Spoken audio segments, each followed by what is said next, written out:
desde el arranque. No creo que el linaje se tranque. Son los hijos de los hijos de los hijos de los hijos, con palo y con piedra contra los tanques. De aquí nadie nos mueve, ni el capitán, ni el general, ni el sargento de nacimiento. No tengo visa, pero tengo mi acento, y aquí me quedo hasta el último suspiro del viento. Sigue firme la gente, contra todo el ejército de frente. Fuimos criado diferente, jugando al fútbol descalzo sobre el cemento caliente. Cruzamos sin puente, con agua y con viento. Generamos corriente, y si no hay pan suficiente, sobrevivimos con lo que queda en el diente.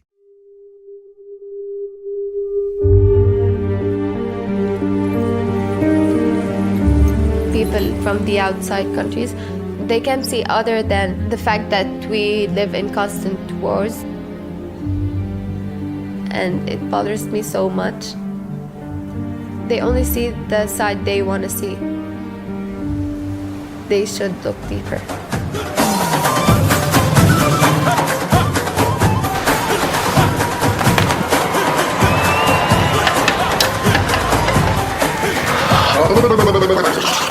ما فيك يا حبيبي حبيبي.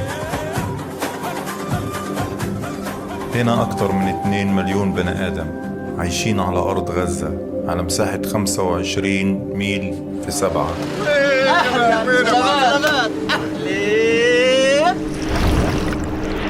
أنا ولدت جنب البحر وراح أعيش جنب البحر وأموت جنب البحر. لا أنا يمكن في القطاع كله فيش واحد مخلف 40 نفر. أوه، كل دول العالم منطقين غزة.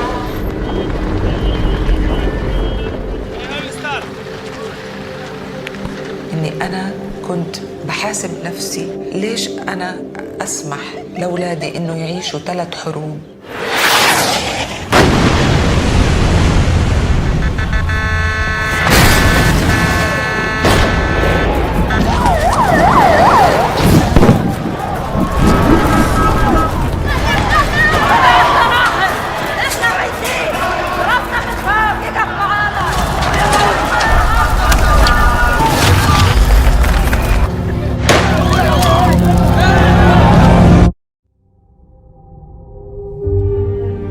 بدنا نعيش بس. هذا الصوت اللي لازم يسمعه الناس. بدنا نعيش.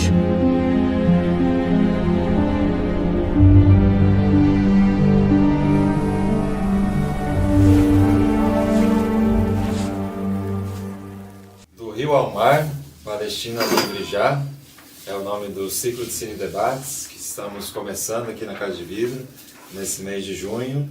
Hoje assistimos o Gaza, filme do Gary King e Andrew McConnell, lançado em 2019, né? Temos vários filmes previstos aqui para o mês de junho, e aqui no nosso pôster, que teve design da Gabi, a gente também fez uma homenagem a Leila Khaled, que está presente aí também em muitos pôsteres que estão circulando pelas ruas, pelas manifestações, pelos cartazes. E esse aqui, por exemplo, é com a mensagem "Resistência não é terrorismo", né?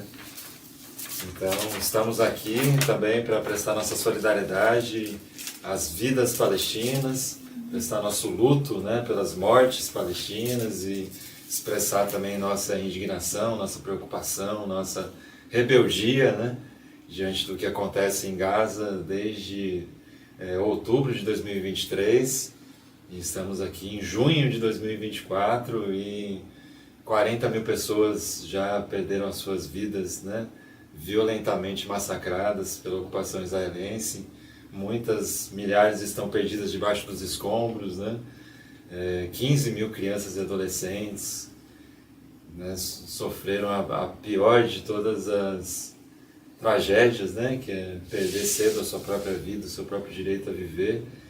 E aí eu acho que o cinema também é algo muito importante nesse momento, para não só informar as pessoas do que está rolando, né, mas também para mobilizar os nossos afetos, né, e nos fazer enxergar de fato a humanidade dessas pessoas que estão tendo a sua humanidade negada em massa, né, pelo genocídio em curso, né?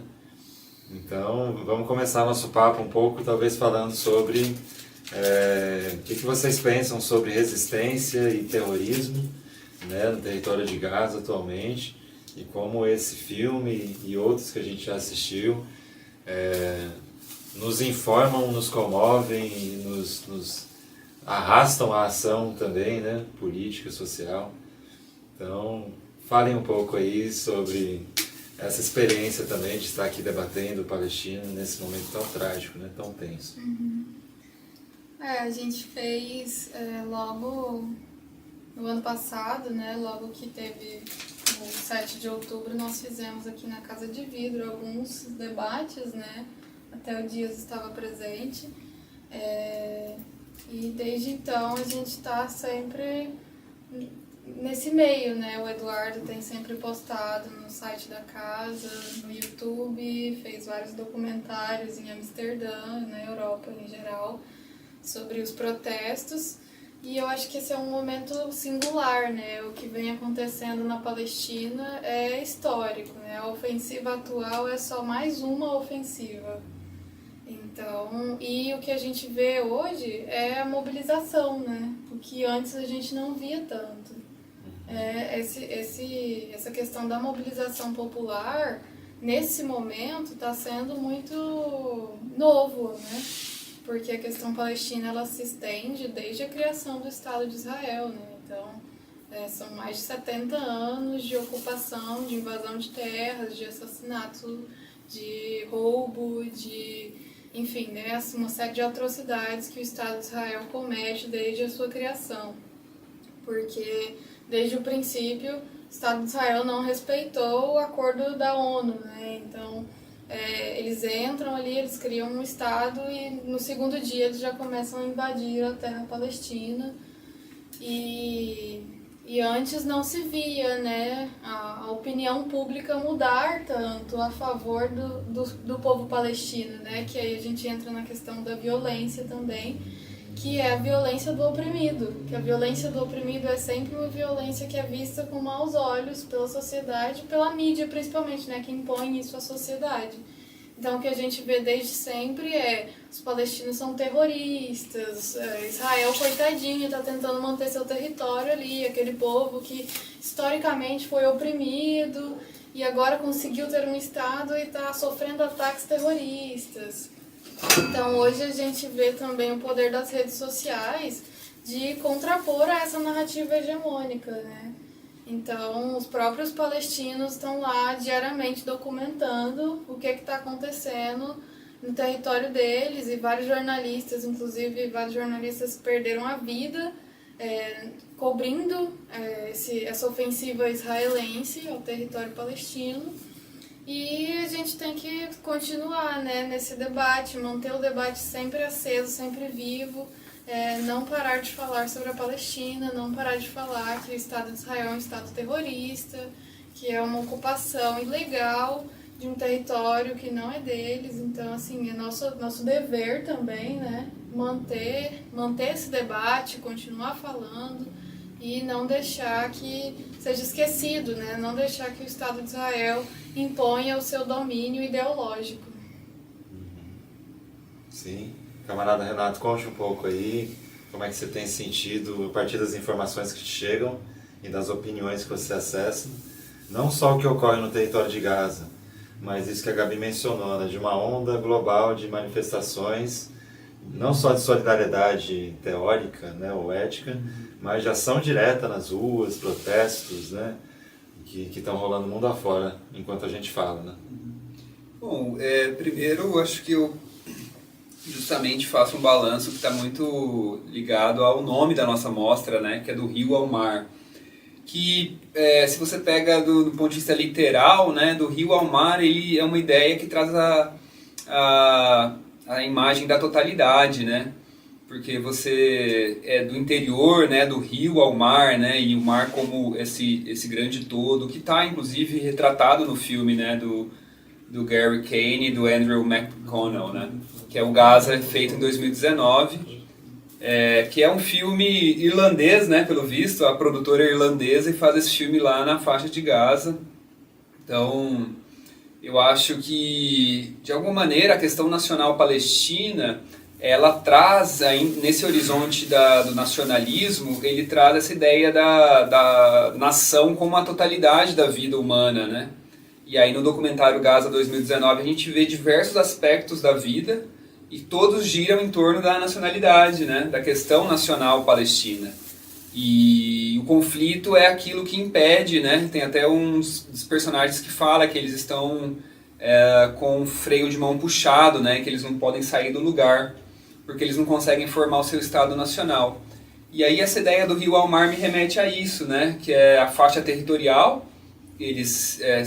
Os palestinos se referem à faixa territorial do Rio Jordão ao mar Mediterrâneo, mas é algo que acho que cala fundo nas consciências do mundo todo, porque 140 países já reconhecem, né, a Palestina. Então se torna também uma ideia de alteridade, vamos dizer assim, entre os povos, né? Então por isso eu acho que é isso que eu vejo da questão palestina, por isso que ela tomou essa proporção, assim, porque é justamente a questão anticolonial e da libertação nacional dos povos oprimidos, né? Muito bem dito. E pulando para o filme propriamente, né? A gente teve a oportunidade hoje de ver o filme. Eu até gostaria de voltar à questão da água, né? Que o Renato trouxe, assim, do rio ao mar. Mas também a coisa concreta, que é, enfim, a água que nós precisamos para o nosso corpo, para que nós tenhamos não só a sobrevivência, mas a saúde, e que está sendo negada a essa população, a comida que está sendo negada a essa população, e o trabalho que está sendo negado a essa população, né? Porque a gente vê no filme, por exemplo, a cena dos trabalhadores tentando desenvolver o seu métier ali, e o apagão elétrico te impede de fazer o seu trampo e conseguir o seu sustento. Pescador, né? Pescador. Então conte um pouco como é que você experienciou esse filme e essa classe trabalhadora que está ali representada também, né? Eu gostei do filme por isso, porque na primeira parte, né, ele até fez um comentário no meio do filme, na primeira parte todinha ele mostra essas cenas assim, muito dinâmicas, né, da vida do povo lá, né? O cara indo no barbeiro, o pescador que não pode trabalhar, né? Além do limite que Israel coloca, e aí ele coloca que o soldado israelense pode fazer qualquer coisa, né? Pode matar, pode prender, pode pegar o peixe dele e não sabe, né, o que vai acontecer. Aí na primeira parte do filme é muito dinâmico, né? E é muito, assim, a gente vê muita semelhança, né? Lógico, com a miséria que a gente tem aqui, né? Não é a mesma situação, não é a mesma realidade, mas é muito parecido, né? Muita coisa a gente vai se identificando. Aí no meio do filme, aquilo que apareceu só na fala, né? O que você comentou comigo, que antes era só no discurso, né? As pessoas relatando, falando dessas humilhações, né? Das consequências da guerra e tal. Aí no meio do filme aparece, né? As cenas dessa marcha de 2018, né? Dessa grande marcha do retorno, e da repressão do Estado de Israel e aquela juventude arremessando pedra, né? Assim, destemidamente. Isso é uma coisa incrível, assim. E eu acho que é muito bom, eu gostei muito porque essa primeira parte do filme, que é muito dinâmica e traz esses relatos, dá pra ver, assim, a gente vai vendo as diferentes concepções de liberdade, eu acho, né, das pessoas. Por exemplo, aquela mulher que é a mãe e a filha, né, que é a menina que toca violoncelo. Aquela mulher, a gente percebe depois que ela fala, quando eu era jovem, meu sonho era matar soldado sionista. E depois ela fala, mas aí eu percebi que tem outras formas de lutar e tudo mais, porque você percebe que a pessoa acaba... Eu entendi assim, né, de alguma forma ela conseguiu, né, não que conseguiu, né, mas de alguma forma, assim, uma ilusão de que tem outras formas de lutar, né, para conseguir sustentar aquela situação assim, dela ter criado os filhos e tal, numa posição um pouco, né? E por outro lado, assim, o povo mais pobre, você vê que aquela juventude que vai arremessar pedra, né? Tem um comentário do médico que fala, eles não têm medo de vir enfrentar o exército de Israel, né? Porque realmente não tem nada a perder, não tem... Eu lembrei na hora daquela médica daqui do Brasil, Eu esqueci o nome dela, vocês não viram não, uma oftalmologista que trabalhava em Gaza. Esqueci o nome dela agora, mas é uma médica que trabalhou lá, eu acho que nesse ano ela estava lá, em 2018.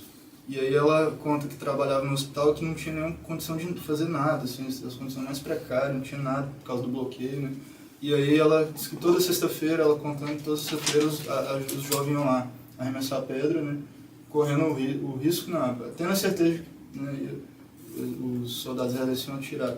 Aí ela disse ela contando isso na entrevista, que perguntou para um colega dela, palestino, por que eles fazem isso? Né? Se eles sabem que podem morrer, por que eles vão?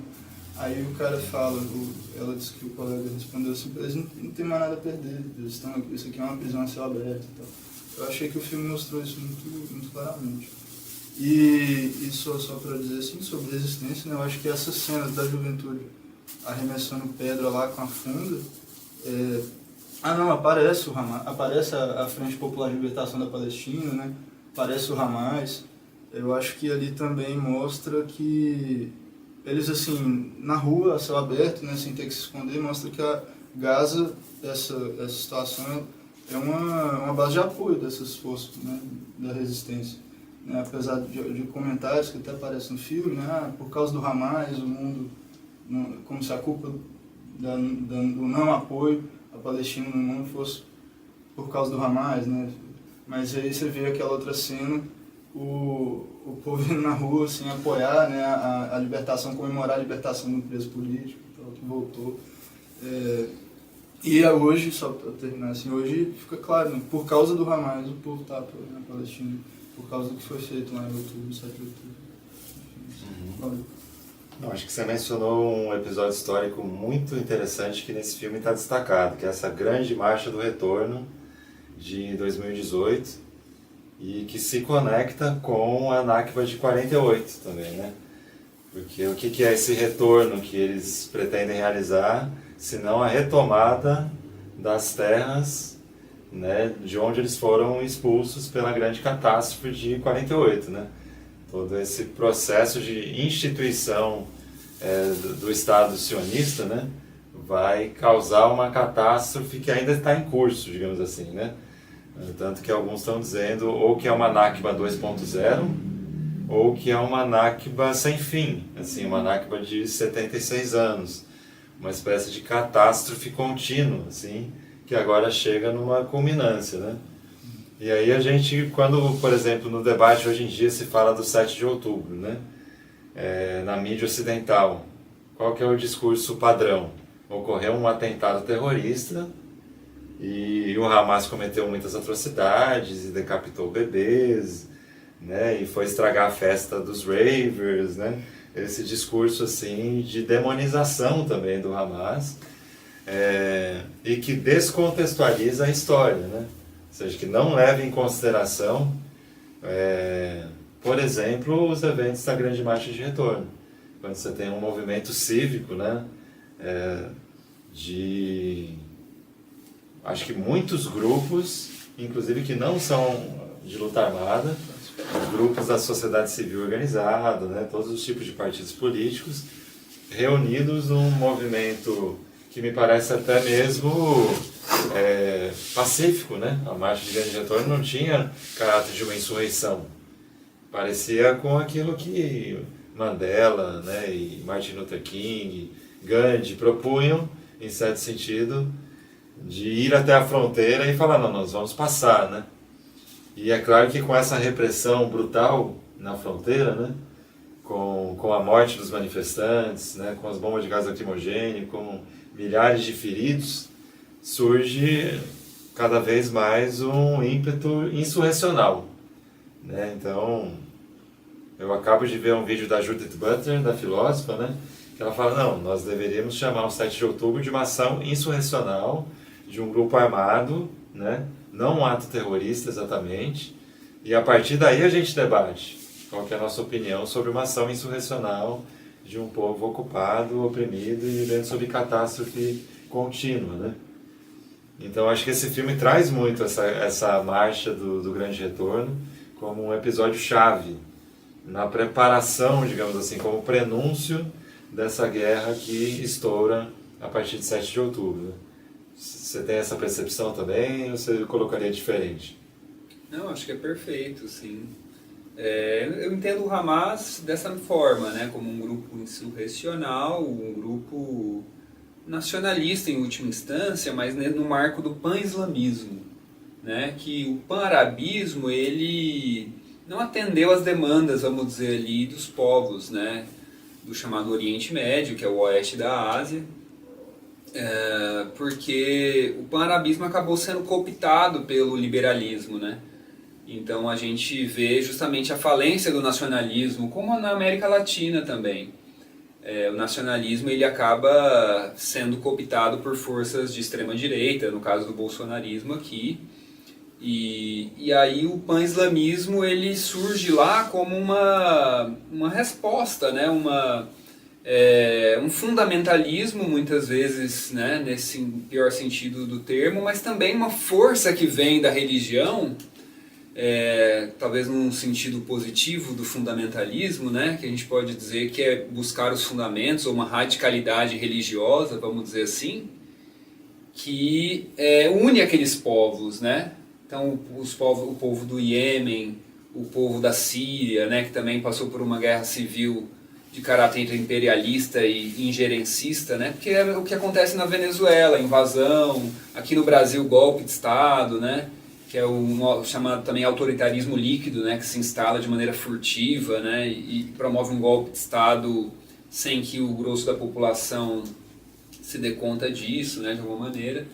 Então acho que lá na Palestina a frente democrática, né? Até os marxistas, eles perderam terreno porque a situação é muito difícil, né? Então eles foram também sendo isolados ali.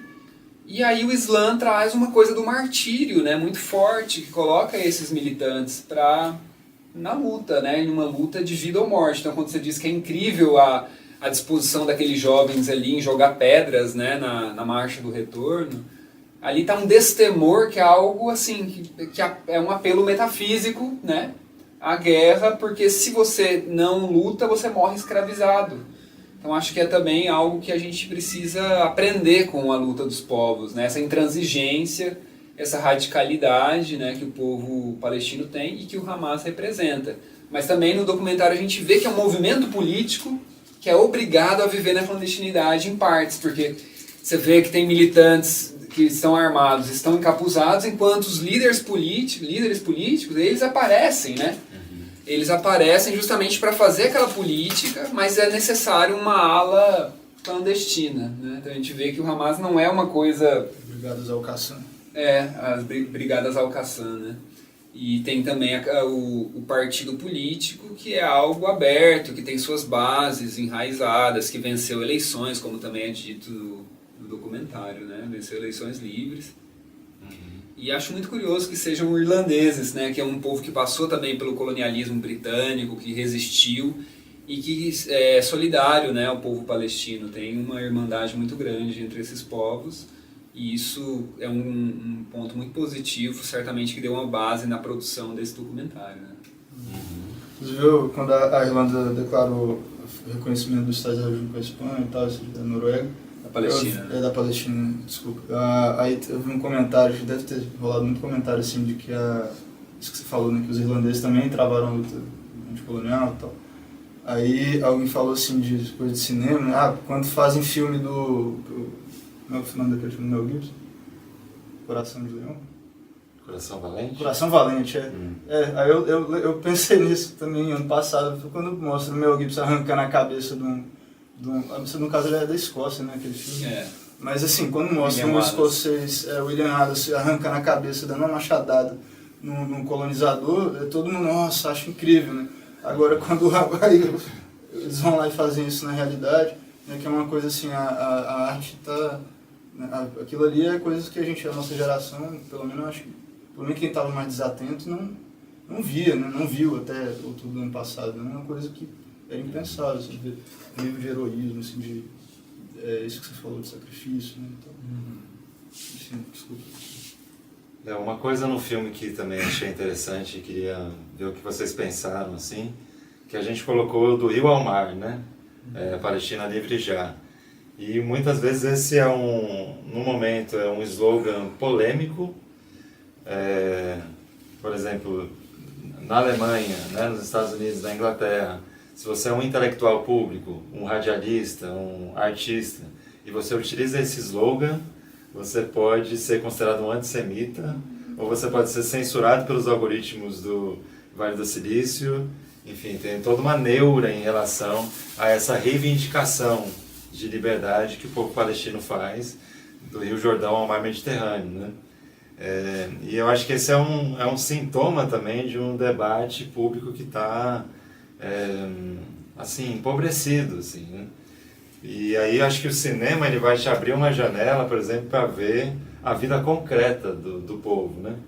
E você vai, por exemplo, ver a situação das praias de Gaza, né? E da impossibilidade de você navegar, né?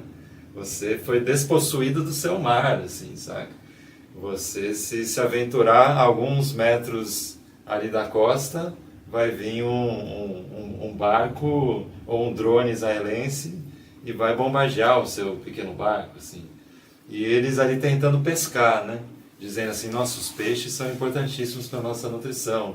E até disso nós somos excluídos do nosso direito de nos alimentarmos, de ter água potável, né? De navegarmos o nosso próprio mar, assim, né?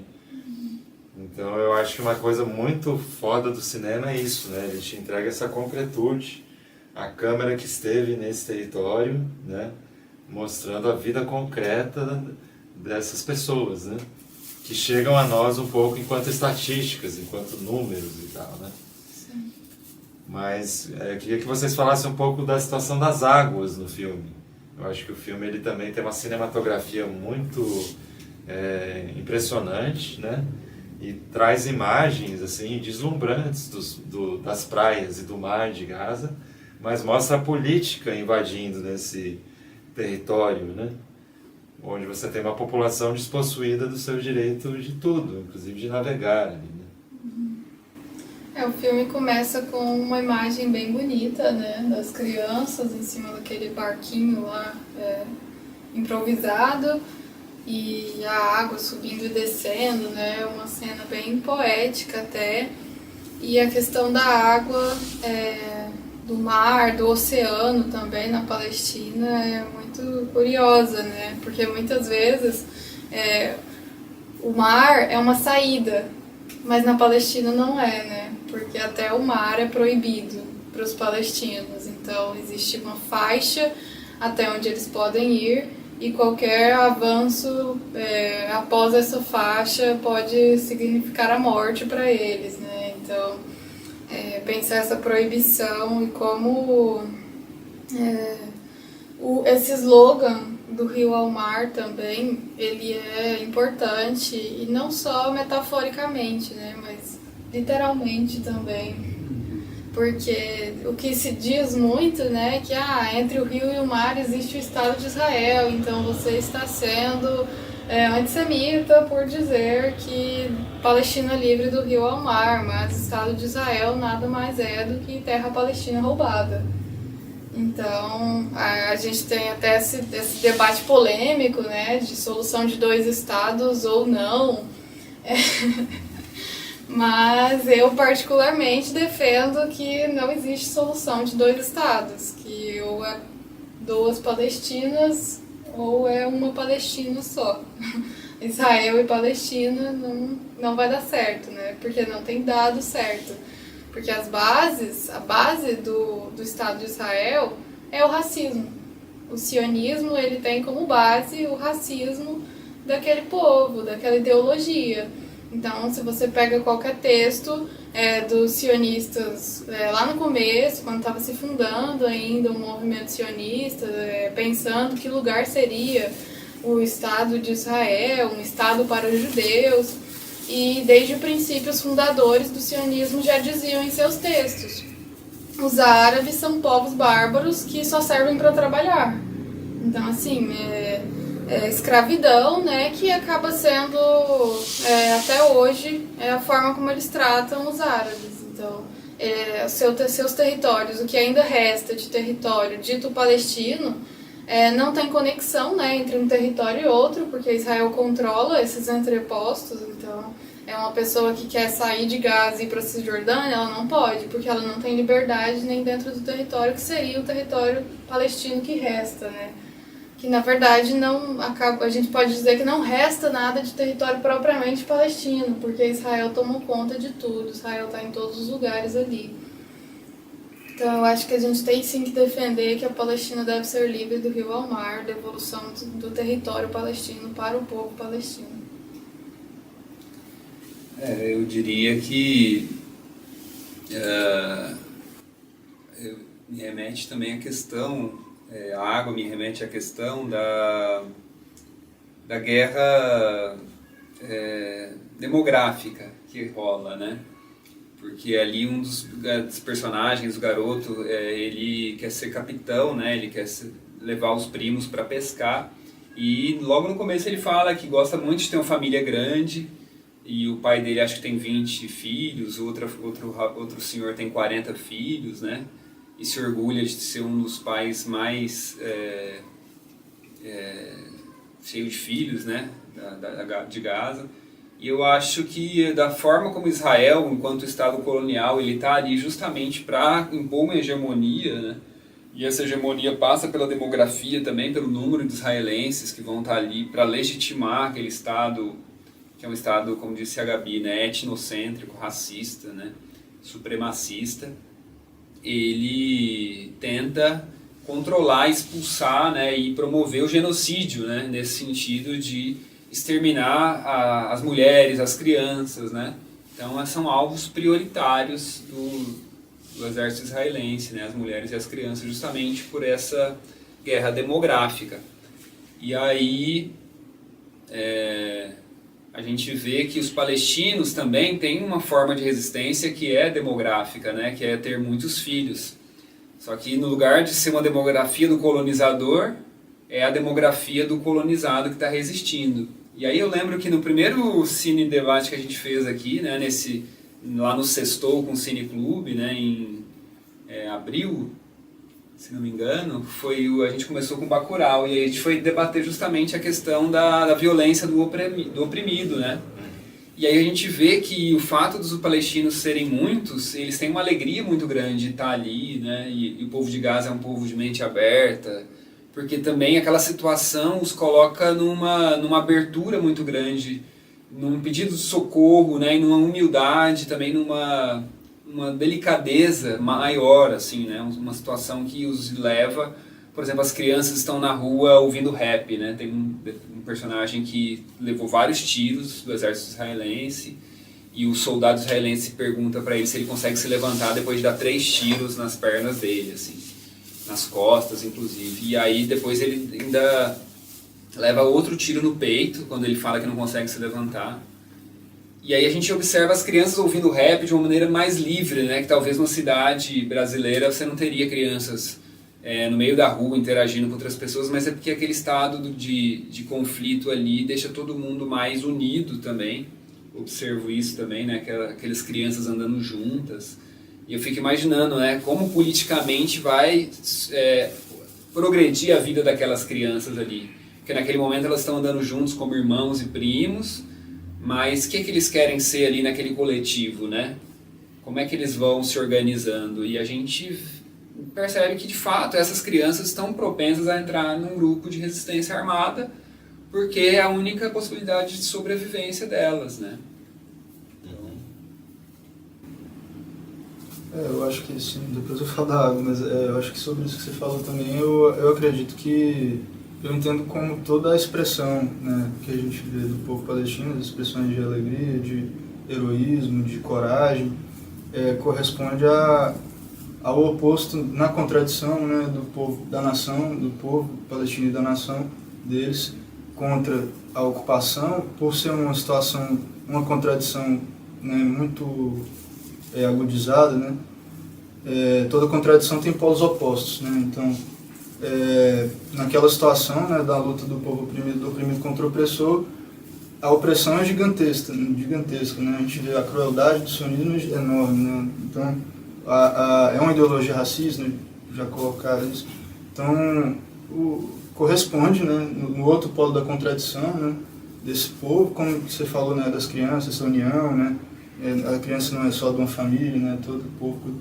Então, corresponde, né, para esse povo também eles terem essa, eu vejo assim, expressões, né, acho que a subjetividade também tem, as contradições também funcionam assim, né, corresponde a eles expressarem, né, de forma muito viva, muito forte, né, a alegria, né, o sentimento de resistência e o destemor, né, que eu vejo por esse sentido.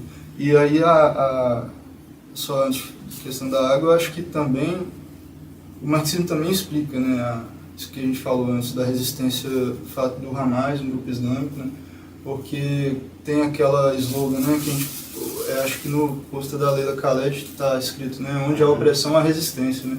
Resistência não é terrorismo. Ah, tá, é outro. É que tem é muito comum ver, acho que é uma frase dela, né, que ela dizia, onde há opressão há resistência, né. Não é só uma, como diz assim, não é só uma expressão, né, assim, está dizendo por dizer, corresponde também a uma lei, né, no sentido assim da história, né, que é uma necessidade histórica, né, quando eu falo que o marxismo também explica, porque era uma necessidade que ali houvesse alguma resistência, né, é impossível não haver resistência onde há uma opressão, né, então as pessoas estão vivas, né, estão mostrando que não estão, então quando só o marxismo explica que onde há opressão há resistência, né, porque é uma necessidade, e aí naquela discussão de que para toda necessidade, né, uma necessidade histórica não quer dizer que é um determinismo, mas existe uma casualidade, né, existe a circunstância onde que isso vai se realizar, né. A circunstância, a situação é essa, né, que um grupo islâmico, né, durante anos tomou a decisão, né, e construiu esse movimento de resistência.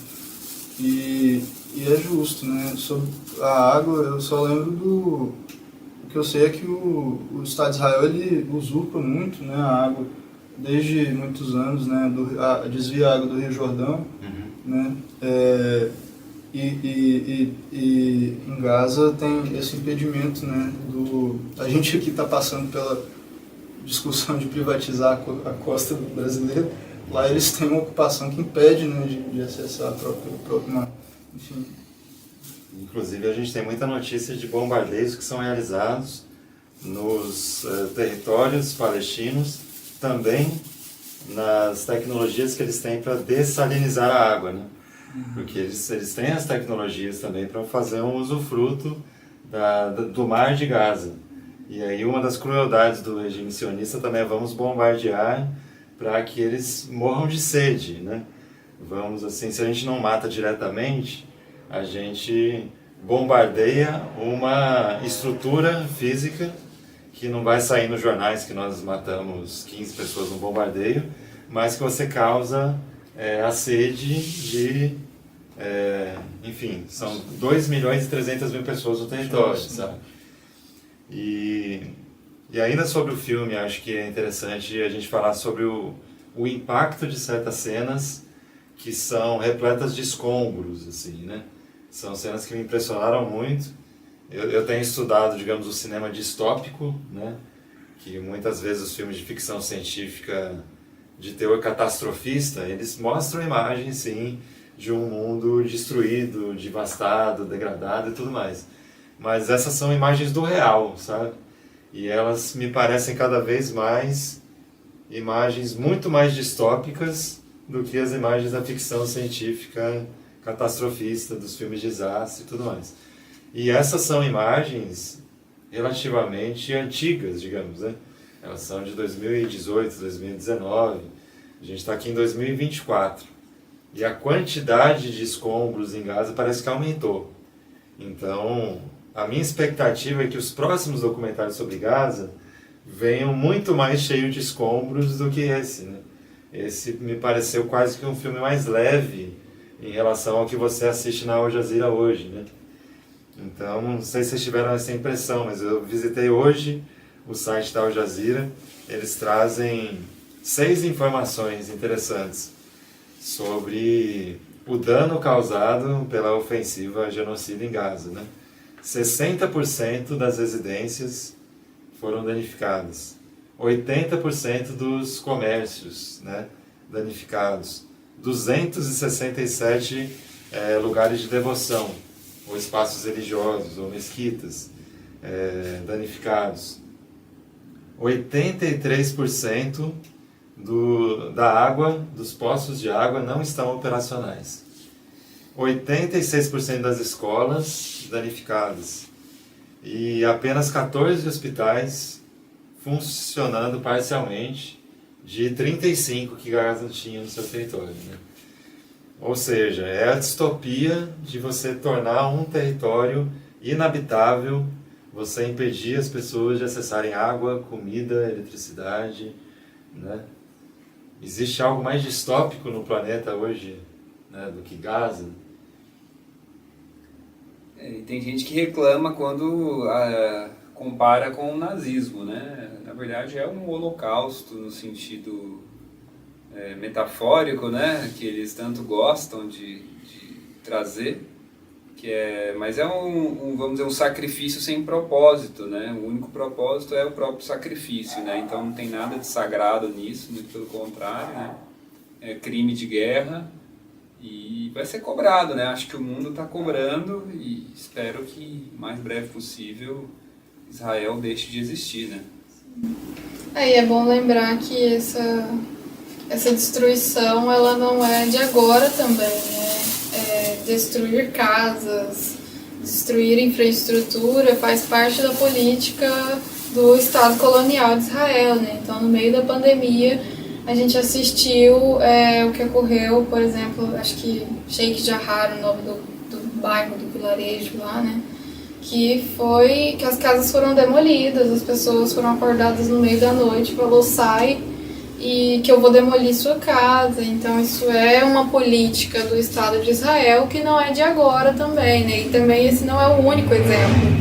Tem até outros filmes que tratam do assunto, né? Até estávamos assistindo ontem, No Other Land, né? No Other Land, de 23. Que também traz isso das pessoas serem expulsas de suas casas, terem suas casas demolidas, suas casas destruídas. E Israel, o objetivo disso é construir assentamentos para colonos israelenses, né? Então você vai lá, destrói a casa do povo palestino, destrói a infraestrutura, impede que exista alguma possibilidade de sobreviver naquele território para depois reconstruir, para colocar lá quem você quer que more lá. Então é até a gente pensar a gentrificação, né, do território palestino, né?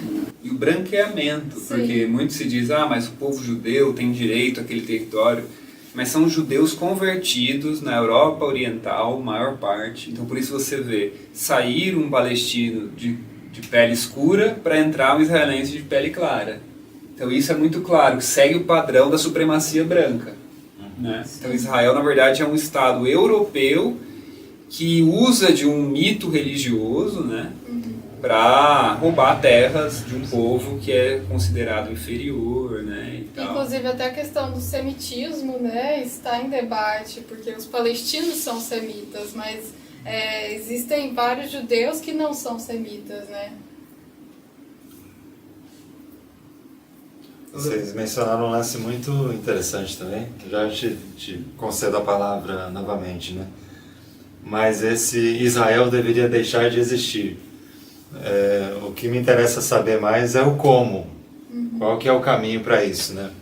Porque o que nós estamos vendo é, de fato, uma espécie de Estado pária, né?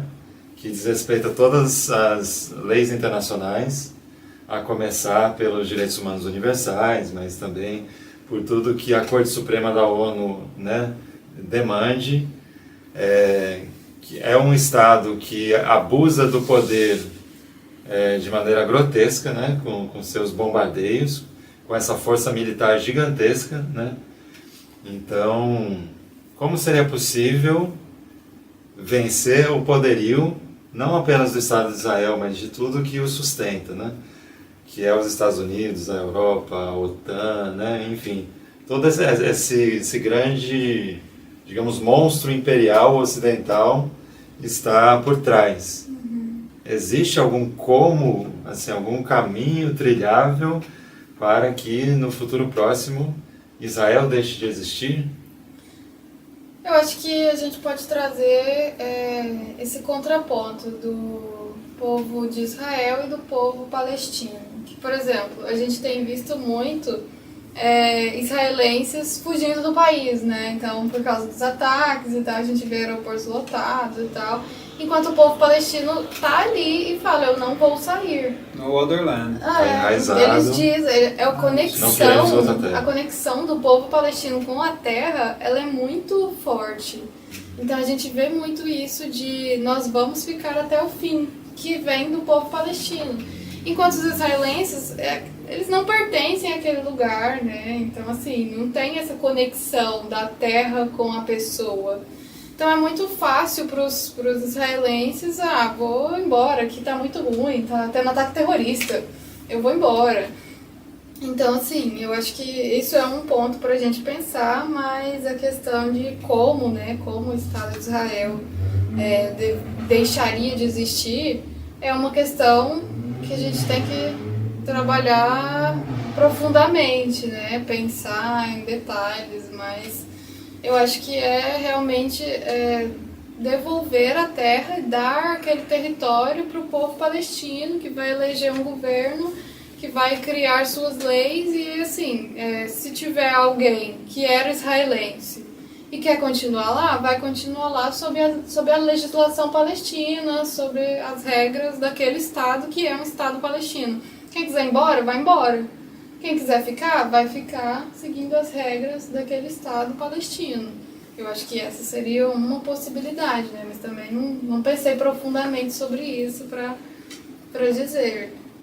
A questão é que o Estado palestino teria que julgar os colonos, né, pelo próprio crime de invasão e também os crimes ligados ao genocídio, né? Sim. Então, certamente vai haver uma debandada enorme de Israel. É o que a gente está vendo, assim, ao vivo, é o fim do Estado de Israel, na minha opinião, né? Por quê? Porque você tem casos como o Vietnã, em que você tem uma potência ocupante ali, que também se dizia, né, aqui a Indochina, porque a França, como é que é? Afrique française, né? A África francesa, né? Que até pouco tempo era também tido como França, né? E a mesma coisa a Guiana francesa, Guiana inglesa, que agora que a Venezuela está reivindicando Essequibo, né? Que é um território que já há 200 anos a Venezuela reivindica. E o que se diz? Não, a Guiana tem soberania porque faz parte da Commonwealth.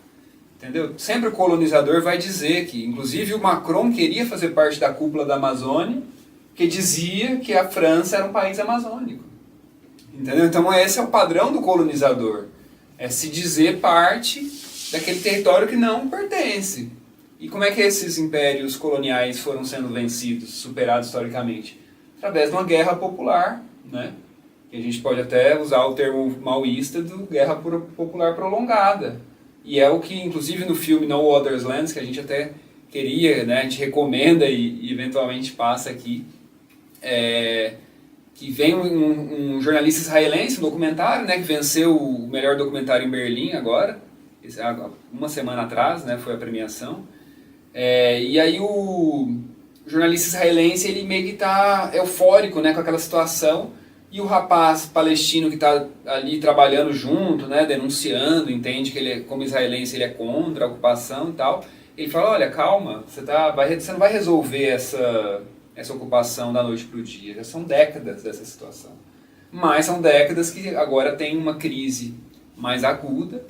Eu acho que o Hamas provou a debilidade, né, e a insegurança do Estado israelense, porque apesar da grande poderio militar e das ofensivas reiteradas que a gente observa nesses documentários, o Hamas foi capaz de promover um ataque muito grande, matando em tese 1.200 pessoas, mas a gente sabe que o número é menor do que esse, mas mesmo que tenha matado os 300 militares, né, ou 600 militares, podemos dizer, boa parte dos mortos ali é incrível dizer isso, né, mas é verdade, é o protocolo Hannibal, em que os israelenses matam os seus próprios concidadãos para que eles não sejam feitos reféns.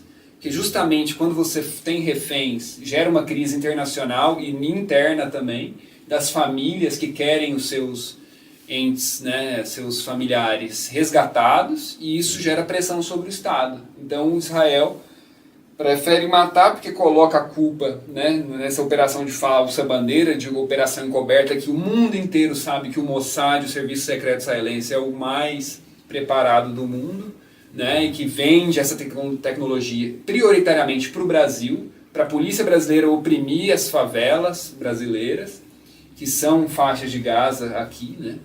Você passa na periferia do Rio de Janeiro, você vê enormes contingentes populacionais que provavelmente ultrapassam 2 milhões de pessoas e estão cercados, né? Então, Israel é assim, a ponta de lança do imperialismo que está numa crise já de hegemonia. Nós já vivemos um mundo multipolar e assim como a Rússia ajudou a libertar a Síria e tem presença militar na África, eu acho que a gente tende a libertar a Palestina por meio da luta nacional e também pelo apoio estratégico internacional do mundo multipolar, dos BRICS, etc. Né? Tanto é que o Brasil também apoia o Estado Nacional Palestino, e quando você tem um Estado Nacional Palestino integral, você não tem Israel. Né? Apesar do povo palestino aceitar as fronteiras de 67 como uma proposta de paz, mas a tendência é que isso não se resolva dessa maneira. Eu acho que a tendência é que se resolva o fim da colônia. Porque só assim é uma verdadeira independência, né, palestina. O que você acha da solução dos dois estados? Concordo com vocês colocaram. Eu acho que é uma luta de libertação nacional, né, do povo palestino que com certeza não vai se resolver de um golpe, né, assim, está colocado aqui, o povo tem que ter um Estado, né? Uma luta de libertação nacional tem que ter um Estado dele. Isso não vai ser da noite para o dia, né? Israel, com a crise política interna e o Estado ocupante, né? O que eles chamam de entidade ocupante, né? Vai desaparecer, não é assim. De fato, ele vai continuar sendo apoiado pelos Estados Unidos, mas como o Renato falou, é uma luta de libertação nacional que é uma luta de morte, né, uma luta prolongada, né. Então, na medida em que existia ali nas organizações, né, do povo palestino, da resistência dele, eles conseguirem continuar, manter firmemente essa guerra de libertação nacional, né, com essa perspectiva, né, de conquistar o Estado Nacional Palestino, né, todo o território que foi tomado, né, que expulsaram e tudo, na medida em que eles conseguirem manter essa resistência com esse objetivo, né, final, eu acho que o caminho é esse, e não tem outro caminho, na minha opinião também. E para o povo palestino e para o mundo, assim, para quem presta mais atenção, isso ficou claro nos acordos de Oslo, né, porque em 93, né? Em 93 eles assinaram, mentira, né? Antes a OLP deu garantias, né? Assinou os acordos, assinou uma exigência dos Estados Unidos de que se reconhecesse as fronteiras, né? De 67 e que tinha outras exigências lá que eu não me lembro, mas que eles fizeram isso com a intenção de ser aceito como representante do povo palestino para negociação, né? E aí os Estados Unidos simplesmente, nós os aceitamos como representante para negociação, só que não aceitam mais nada, né? Simplesmente ficou no papel. E aí, ainda que tenham declarado, criado a Constituição, né, e declarado o Estado Independente Palestino naquele momento, os acordos de Oslo levaram a uma ocupação, uma perda cada vez maior de território para Israel, né? Então esse caminho, né, de assim, uma ilusão, assim, uma intenção de conseguir uma estabilidade, né, um Estado nacional, Estado convivendo com o Estado de Israel, eu acho que foi desmascarado, né, caiu por terra. E isso acho que possibilita de continuar havendo essa resistência, né? Então o caminho, acho que é isso, é uma luta de morte prolongada, e que o mundo a gente tem que apoiar, né? A gente tem que apoiar esse caminho dos palestinos. E eu acho que é muito bom, legal a gente lembrar do caso que você falou da África, entre aspas, francesa, né? Porque a gente compara muito, vê muita comparação com a apartheid na África do Sul, mas a gente precisa lembrar da Argélia, né? Tem até aquele filme, né, que você falou, que você trouxe uma vez, mandou no grupo do WhatsApp uma vez, né? Como é que chama? Batalha de Argel, né? Sim. Batalha de Argel, que é um filme importante, um filme que mostra, era a Frente Nacional de Libertação da Argélia, acho que era, né? Que eles faziam atentados, ações contra civis franceses. Né? No filme tem uma cena lá que eles colocam uma bomba num restaurante onde estavam os franceses. Porque era uma população de ocupantes. Então, né, por mais que a gente pode discutir, né, eticamente, ou sei lá, né, a culpa que tem essas pessoas, mas Israel também é uma coisa. A população, a maior parte tem uma crise interna hoje política, as pessoas querem o fim da guerra, querem o fim do governo Netanyahu, mas não estão colocando em questão o Estado de Israel, né, como um Estado ocupante, fascista, racista, de apartheid, o regime israelense. Né? Então, a maior parte da população ainda apoia a ocupação, não estão dispostos a abrir mão dos seus privilégios, né? Não estão dispostos.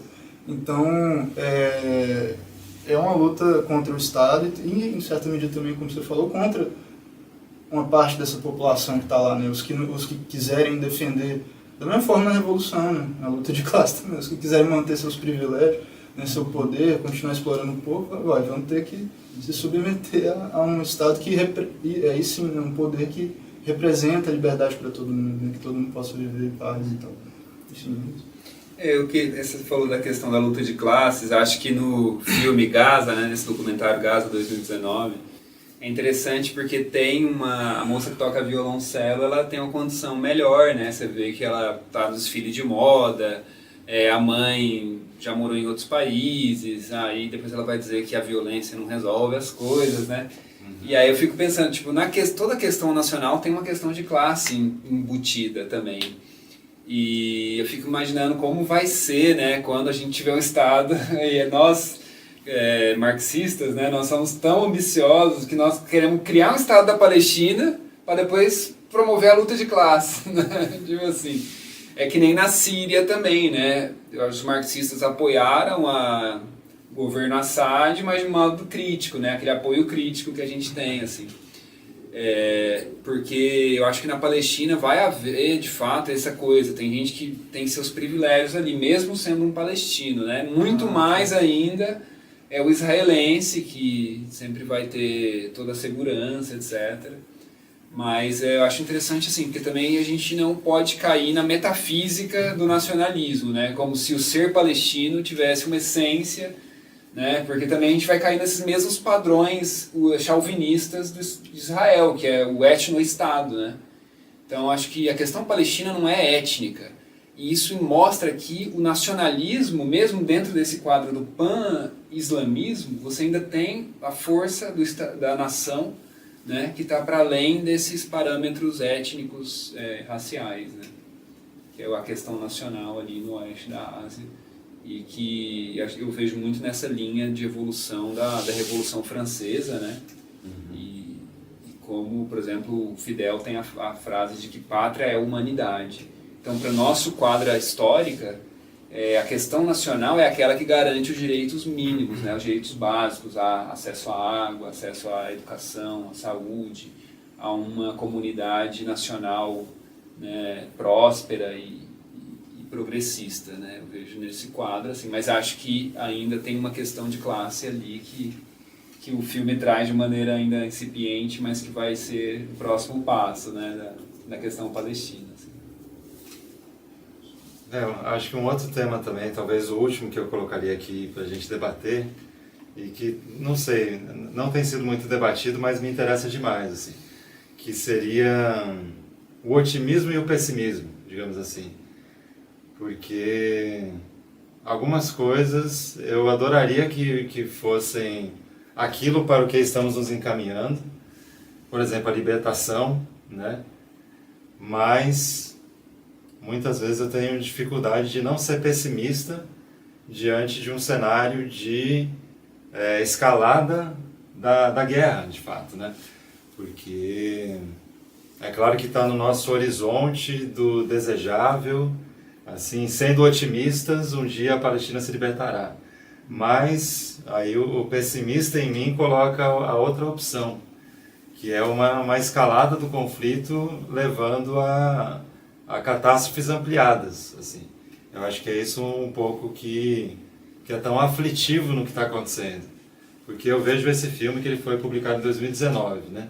E revela os eventos de 2018 e da Grande Marcha do Retorno. O que nós estamos vendo agora não é apenas uma ofensiva a mais, mas é a pior catástrofe desde 48, né? E aí você vê uma escalada que o conflito está no Líbano, né? Um conflito Israel e Hezbollah.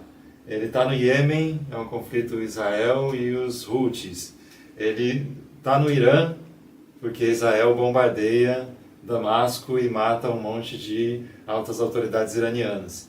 E nesse caldo entra a questão da bomba atômica, né? Porque Israel é um estado dotado de bomba atômica, né? E vários estados da Europa têm as bombas atômicas sionistas sob seu resguardo. E, enfim, me parece que os pessimistas têm algum motivo para colocar na mesa a alternativa apocalíptica, que muitas vezes os otimistas não querem nem considerar, assim, né? Então, trazendo para o marxismo também, o Gramsci, né, ele tem a famosa frase do otimismo da vontade, mas do pessimismo da inteligência. E me parece que eu estou um pouco preso nesse dilema, assim, porque o otimismo da vontade seria Palestina livre do rio ao mar, isso vai se concretizar, a batalha pela libertação nacional palestina vai se concretizar, a entidade sionista supremacista vai cair, fascistas não passarão, mas e se, aí o pessimismo da inteligência, e se nós temos uma eclosão de um conflito parecido com uma Terceira Guerra Mundial, um grande bloco pan-islâmico contra o grande bloco ocidental e com armamentos nucleares no jogo, né? Então, eu sei que nós teremos muito tempo para debater isso nesse mês, né? Mas me parece que essa própria produção cinematográfica, né? A gente começar o primeiro filme com imagens de 2018 e acabar com imagens do 7 de outubro de 2023, mostra a escalada, a deterioração, a degradação de condições que já eram ruins, né? O que vocês sentem sobre isso? Desde que você começou, eu pensei na frase do Gramsci. E eu acho que nós, enquanto militantes, né, enquanto ativistas da causa palestina, a gente tem que ter esses dois polos, né? A gente tem que ter o otimismo da vontade de continuar manifestando, de continuar fazendo nossa parte, né, tentando fazer alguma coisa, levar o debate e tal. Mas a gente tem que saber que isso não é suficiente, né? E justamente o saber que não é suficiente que a gente tenta progredir, empurrar e pressionar e continuar avançando. Mas tem também a frase da Angela Davis, né, que é: nós temos que agir como se fôssemos mudar o mundo e temos que fazer o tempo inteiro. Então eu acho que a gente não pode deixar tomar conta, o pessimismo tomar conta, né, porque senão a gente cai no imobilismo também.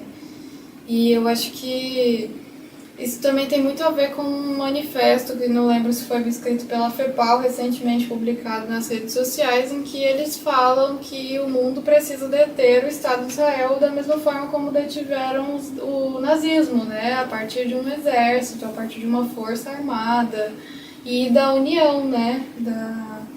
Da união dos exércitos e de realmente você ir contra aquele Estado não só em palavras. Então a gente vê muito a posição do Brasil, por exemplo, que me revolta muito, né, a posição do Brasil de vai lá e numa cúpula internacional condena as ações do Estado de Israel, mas e aí? Praticamente a gente vai fazer o quê, né? Continua sendo o maior comprador de inteligência de Israel, de inteligência de segurança, né? Continua exportando petróleo para Israel, mantém relações comerciais, mantém relações diplomáticas e no prático não faz nada. Então eu acho que a gente tem que pressionar por isso também, pelo rompimento de relações, pelo rompimento de acordos e continuar nessa luta, né? Eu acho que o pessimismo ele tem um papel, ele cumpre um papel, né? Mas a gente não pode se deixar levar pelo pessimismo.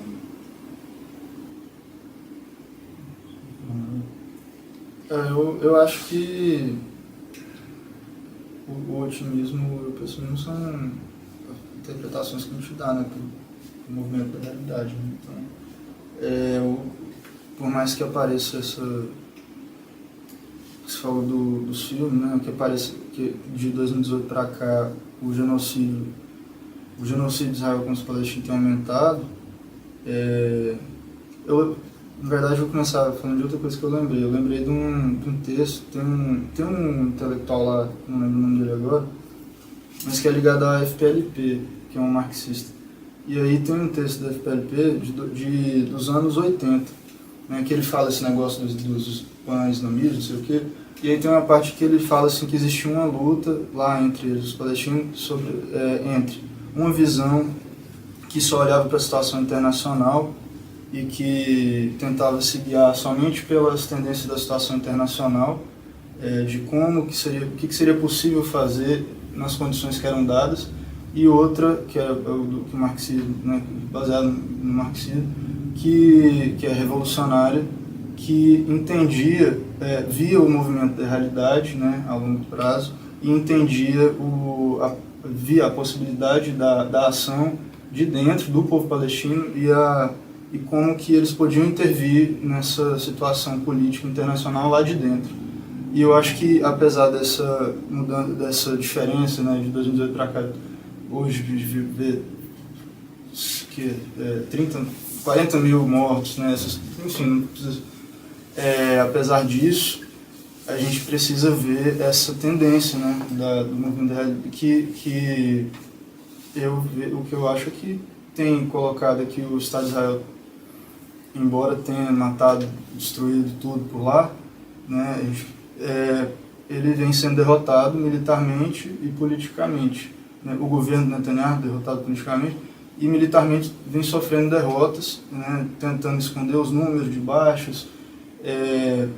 As brigadas mais avançadas desde lá das IDF foram derrotadas e não consegue eliminar a resistência. Então, se a gente pensar na guerra popular, na guerra de guerrilha, o importante é a força da resistência continuar, né?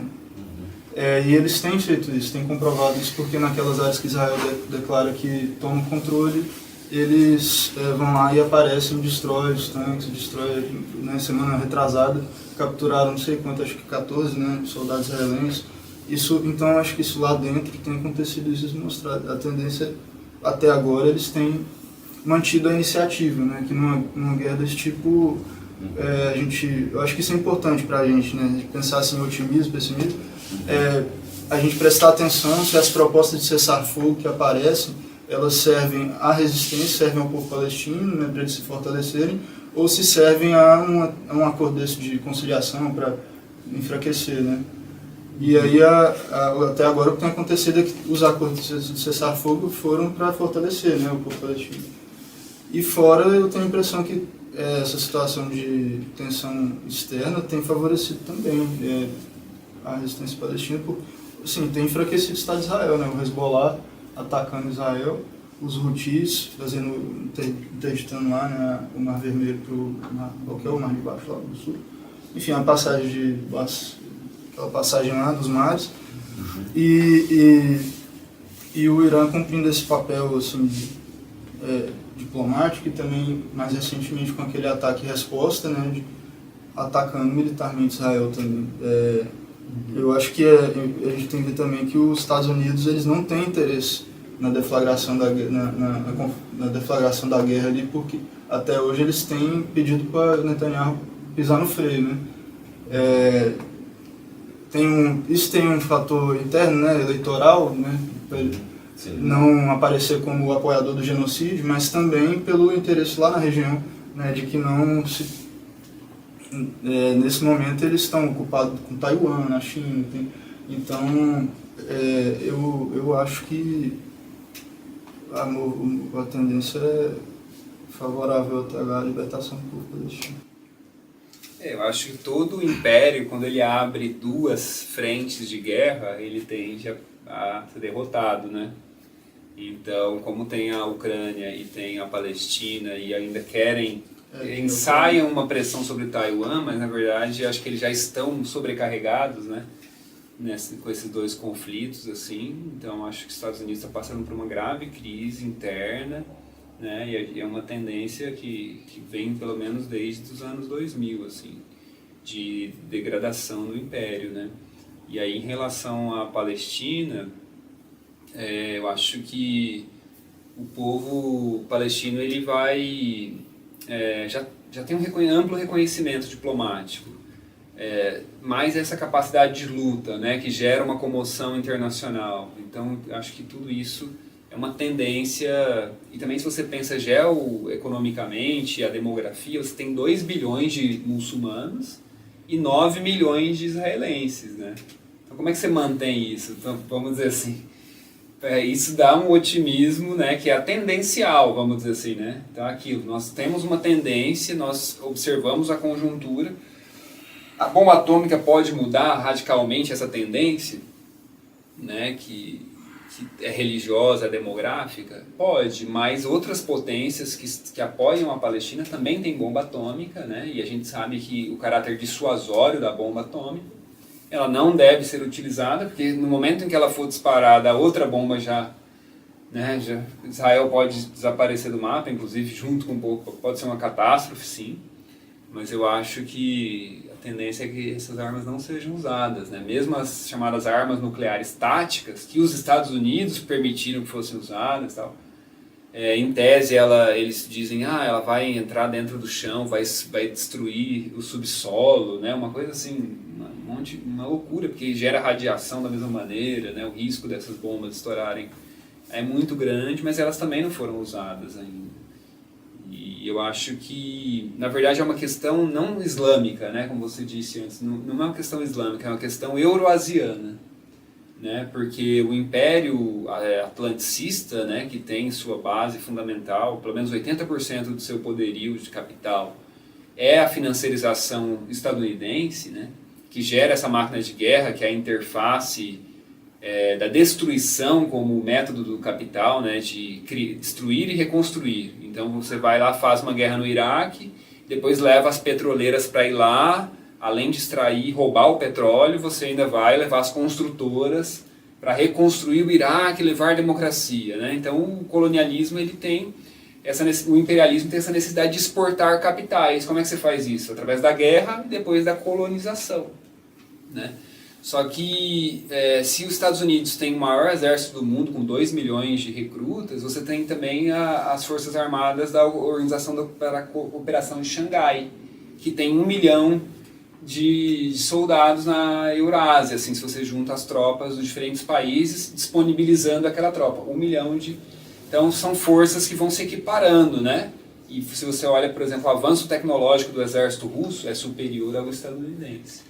Então, por mais que os gastos dos Estados Unidos sejam, assim, superiores a soma de todos os outros, você tem uma eficiência muito grande no exército russo e chinês que dá cobertura a toda a Eurásia, né? Então eu vejo dessa forma, existe um equilíbrio, vamos dizer, talvez catastrófico, né? Talvez isso, um equilíbrio catastrófico, mas dentro disso você consegue, de alguma maneira, restringir esses conflitos, o que é dramático, né, para o povo palestino, porque infelizmente no oeste da Ásia o conflito vai se restringindo cada vez mais para a Palestina e de maneira cada vez mais dramática. Mas, por exemplo, na Síria você já debelou a guerra civil síria, né? E na África Ocidental você já expulsou os franceses, né? Então você vê conquistas progressivas. Então, acho que podemos ir para nossas considerações finais. Eu acho que foi um debate excelente, à altura dessa complexidade que a gente está vivendo, né?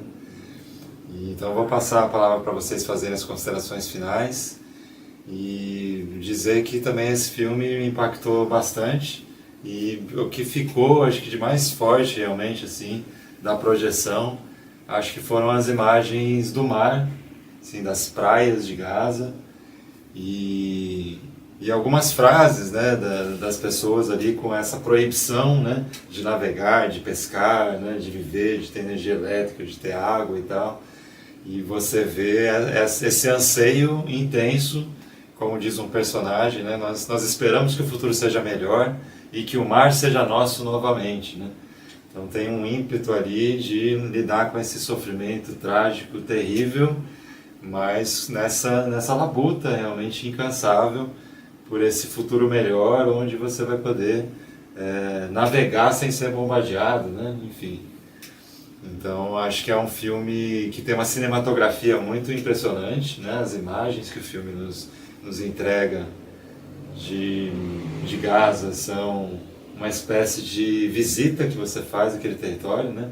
Onde acho que nenhum de nós esteve, mas acho que depois de assistir esse filme a gente sente como se ele tivesse visitado Gaza e conhecido seus habitantes e sofrido com eles, né?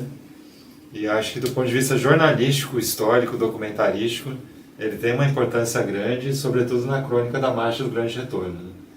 Ele dá concretude, né? Ele mostra as ambulâncias, né? Você vê o rosto e os membros mutilados daquela pessoa como se estivesse ali, né? Então acho que é um dos grandes trunfos do cinema também, né? Ele é um meio de comunicação muito profundo que te permite como que conhecer pessoas e territórios sem sair de casa, de uma maneira que às vezes o texto não entrega com essa força, assim, né? Então é isso. Bom, eu não tô com um filme tão fresco na memória, né? Que eu não consegui assistir hoje, mas eu já tinha assistido antes. E o que eu me recordo e que também me veio na memória com as falas de vocês é que o filme traz um pouco esse aspecto do cotidiano, né? Daquelas pessoas. E eu gosto desses filmes que trazem essa abordagem também. Porque é importante, eu acho, a gente ver que apesar de todo o conflito, apesar de todo o sofrimento, não é só isso, né? Aquelas pessoas tentam ter uma vida, né? Minimamente normal, digamos assim. Então as crianças brincam, existe uma felicidade ali, existem momentos de alegria, momentos de confraternização, e eu acho que isso é muito importante. E o cinema, ele é uma ferramenta bem legal para a gente ver isso também. E isso me lembrou também a Sabrina Fernandes, né, que é uma socióloga e que era uma comunicadora, que esteve na Palestina algumas vezes e ela sempre relatava que os palestinos são muito generosos, são muito acolhedores, então sempre que ela chegava lá as pessoas recebiam ela muito bem e enchiam ela de comida, de afeto, então assim, eu acho bem interessante a gente também ver esse outro lado, né? Esse lado dessa resistência também, que é uma forma de resistir, né? Você tentar manter sua vida ali, você tentar ter momentos de alegria no meio de uma situação tão densa, tão triste, tão catastrófica, né? Como a gente trouxe esse termo, que é realmente o termo mais apropriado, né? É uma catástrofe o que está acontecendo, o que vem acontecendo com o povo palestino, mas você se manter, né? E também traz um pouco pra gente essa perspectiva do otimismo, eu acho. Eu também gostei muito do filme, né? Pô, acho que a gente tem que divulgar bastante as mostras de filme aqui. Também gostei por essa pegada do cotidiano. Tem um debate muito bom. E